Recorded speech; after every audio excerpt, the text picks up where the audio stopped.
One day, almost 14 years ago, the doorbell rang. I thought it must be a package, something I had ordered and already completely forgotten about. By the time I got to the door, I had thought about a few possibilities of what it might be. Funny, I never thought about who it could be. I opened the door and there she was, Grief. She brought a suitcase and announced, "Hello, it's me, Grief, and I'm moving in." I looked at her and my mind started racing. I didn't invite her to move in. A short, raucous, painful stay perhaps, but move in? Grief picked up her suitcase, marched herself up my steps, and chose a room. She announced, "I live here now." I marched myself up the steps and screamed, "I didn't invite you to stay. You will interrupt our whole lives and make everything tougher and sadder. You have to leave now." Grief looked at me and smiled and said, "Sorry, I can't do that. You won't believe me now, but someday we will exchange a wink and a nod, understanding that we are bound up together for life. And you will live understanding why I moved in for good and why that's okay. Not today, but maybe someday." My God, those first years living together were awful. I begged Grief to leave, but she refused. She kept repeating over and over, "Someday you will understand, someday you will understand." I couldn't even go on vacation without Grief tagging along. She'd just pack her little suitcase, board the plane, and get into the rental car. She laid there with me in my hotel bed, clinging to me, and I couldn't shake her off. I couldn't even drown her in the sea. As time passed, I noticed Grief was tagging along with other people too.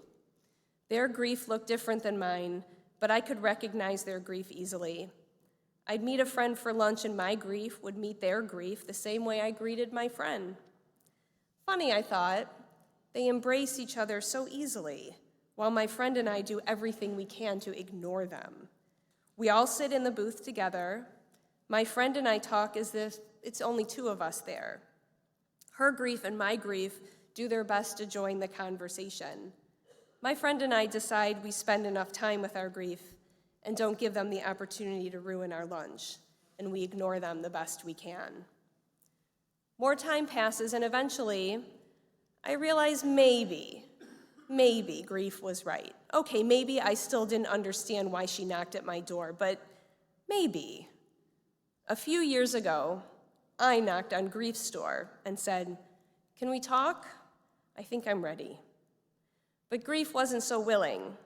She had learned over the years that allowing me in meant she was the focus of my rage and my heartbrokenness, so she didn't let me in. "Please," I asked, "if you don't let me in now, I may never have the courage to knock again." Grief relented and opened the door. I sat down next to her on the bed in her room and split in two. If you are sitting here tonight, Grief lives with you too. None of us welcomed her into our homes. We all wish we never received that knock in the door. But who in this world can go a lifetime without befriending grief? If grief is the price for love, I pray the answer is none of us. It is a heavy price for sure, but one I believe we are willing to pay. And when grief moves in, she's everywhere. Not just in your house, but in your car, your office, the grocery store, the nail salon, the golf course, everywhere. She invades your privacy. You can't shower without her. And she takes your favorite space on the couch. Our first instinct is to rail against her as though we can make her uncomfortable enough to move out. But that's when we need someone with a longer relationship with grief to tell us that there's really nothing we can do to make her leave. What our friend who has known grief for a longer time already knows is that grief is love in its most painful form. I'd like to share a poem with you that inspired how I began this sermon and guides how I live my life with my permanent resident, Grief. It's by Donna Ashworth. You don't have to move on after loss, you must move with. You must shake hands with grief, welcome her in, for she lives with you now. Pull her a chair at the table and offer her comfort. She is not the monster you first thought her to be. She is love. And she will walk with you now, stay with you now, peacefully, if you let her. And on the days when your anger is high, remember why she came. Remember who she represents. Remember. Grief came to you, my friend, because love came first. Love came first. Somehow we have to make sure that love doesn't move out because grief moved in. We must answer the door when laughter and joy come knocking. Grief won't move out just because laughter and joy move in. She's far too stubborn for that. We need to remember that our loved ones would not want us to slam the door on joy and laughter because that is not living, and living is for the living. I assume here that everyone knows my story. In case you don't, almost 14 years ago, we welcomed twins, Asher and Sage. Within an hour of birth, our daughter Sage died. The night they were born, Ryan and I promised each other that we would be joyful parents, even in our grief, because our children deserve joyful parents, and we loved each other too much to live any other way. After Asher's kindergarten graduation was over, I cried until I couldn't breathe.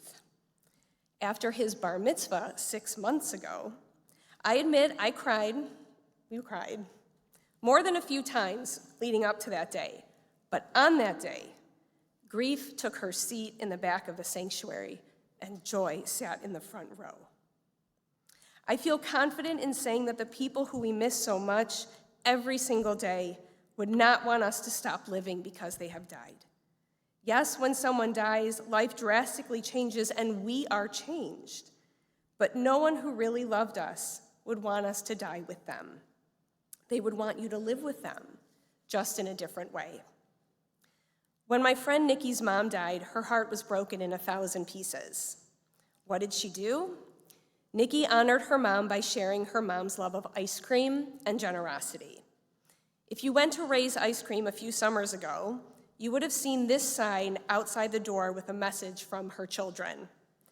Chickies Chocolates is a flavor we created in honor of our mom. She owned her own candy company called Chickies Chocolates. Her favorite food was ice cream. Her favorite brand was Ray's. Her favorite thing to do was give gifts. She loved to make others smile. She had the most fun sharing a table of desserts with family and friends. Enjoy your ice cream and pass it on. Be a sugar and share your sweetness with the world. It gave Nikki so much pleasure to know that Ray's was literally serving up her mom's favorite things for free, ice cream and generosity. Nikki also knew it would give her mom pleasure too.